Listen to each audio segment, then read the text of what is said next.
Okay, so for this section, part 3, we're going to talk about how to get rid of a radical in the bottom if it's being added or subtracted to something else.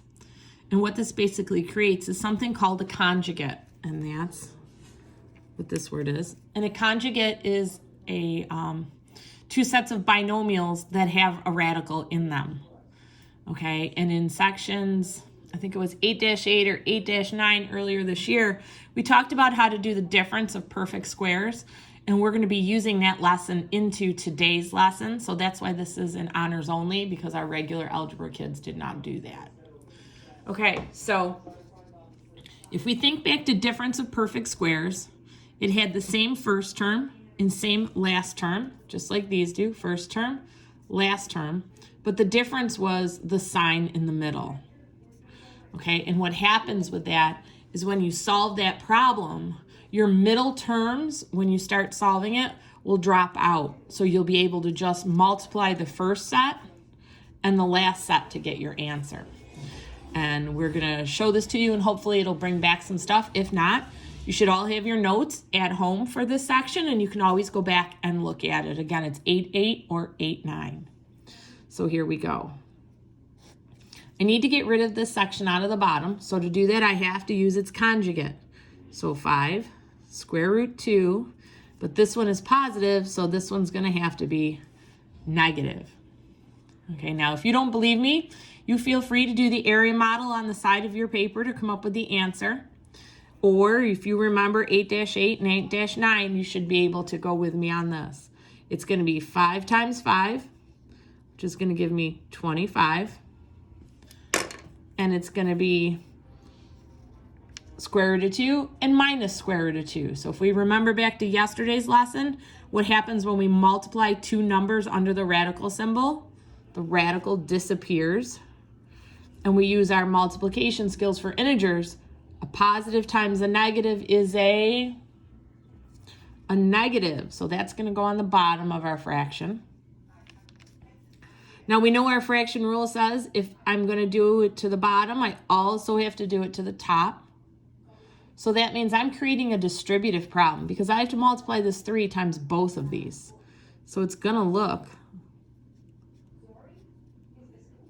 like that. Okay, so I'm ready to keep going here. What's on my bottom? 25 minus 2 is 23. And what do I get when I do distributive? Well, what's 3 times 5? 15. What's 3 times negative square root of 2? Well, minus 3 square roots of 2. And you're done. So it's just about being able to set up the conjugate. Okay, let's try another one. We've got it on the bottom. So we know we're going to have the same setup here. But what symbol is going to go in here this time? So this one's positive, so this one's got to be negative. All right, so just like last time, we're going to multiply the first terms. I'm going to get a 4. 2 times 2 is 4. I'm going to multiply the second terms. Square root of 2 times square root of 2 is 2. And what is my symbol going to be when I multiply a positive times a negative? A negative. Good. Okay, so here we go. We're creating our distributive on top again. I've got the first term, which is 3, times my second set. Okay. Now I have to simplify this and put it all together. So 4 minus 2 is 2. On the top, 3 times 2 is 6. And 3 times minus radical 2 is minus 3 radical 2. Okay, we're going to try another one. Sorry. What are we going to use this time? Well, 3 radical 7. But what sign am I going to put in there? What do we think? If this one's minus, then this one has to be positive. If I don't pick the right sign, I won't be able to do just multiply the first and second pieces. I'll have to do the whole area model, and it won't help me get rid of everything.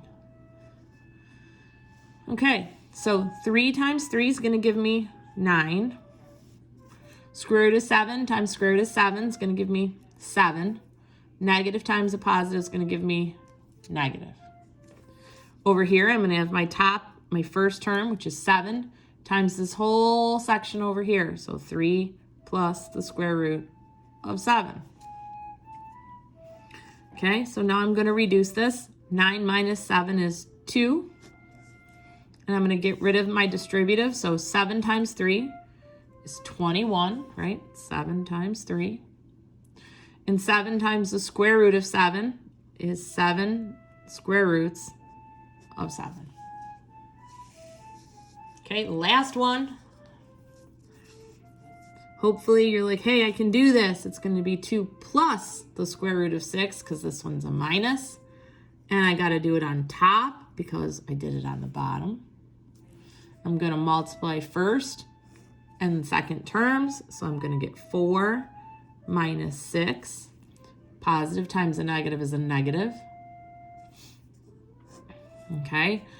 I'm going to do my distributive here. So I've got 5 parentheses, 2 plus the square root of 6. What's 4 minus 6? Negative 2. Good. Okay. Don't miss your signs. And now I've got 5 times 2, which is 10, plus 5 times positive radical 6. So I've got 5 radical 6.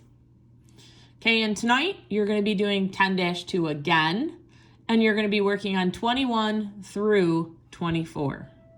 If you have any questions, please text me on Remind. Good luck, guys.